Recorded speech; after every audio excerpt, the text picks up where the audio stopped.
તો ભાઈ આપણે એટલા બધા નિર્દોષ ના થઈ શકીએ કે પાકિસ્તાનની એક સંસ્થા છે ભાઈ જમાત ઉદ દાવા, એણે ભૂકંપ આવ્યો અને રાહત કાર્ય કર્યું, તો પછી આપણે એ ભૂલી જઈએ કે આ લશ્કરે તોયબાની જ પાંખ છે. તો મેં આગળ કહ્યું એમ સંઘની આ કોઈ જોડે સરખામણી કરવાનો સવાલ નથી, પણ સવાલ એ છે કે આપણે આપણું સેવા કાર્ય આગળ કરી અને આપણે બીજું જે વાંધાજનક દેશના બંધારણીય મૂલ્યોના વિરોધમાં કરતા હોઈએ તેને છાવરી ના શકીએ. હવે આમાં આરએસએસને લઈને એક જે સવાલ વારંવાર આવે છે, અગાઉ પણ તમે કહ્યું હશે, પણ સરદાર અને નહેરુ આ બંનેનું વલણ આરએસએસ સંસ્થા પ્રત્યે જે કંઈ કહીએ આપણે કેવું હતું? એટલે એમાં એક વસ્તુ બહુ સ્પષ્ટ છે કે નહેરુને આરએસએસની કોમવાદી સંકુચિત નીતિઓ સામે બહુ જ વાંધો હતો.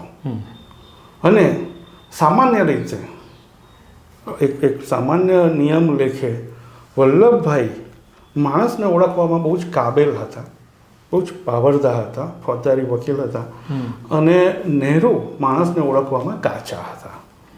પણ આ એક એવો અપવાદરૂપ કિસ્સો છે જેમાં નહેરુ સંઘને બરાબર ઓળખી શક્યા.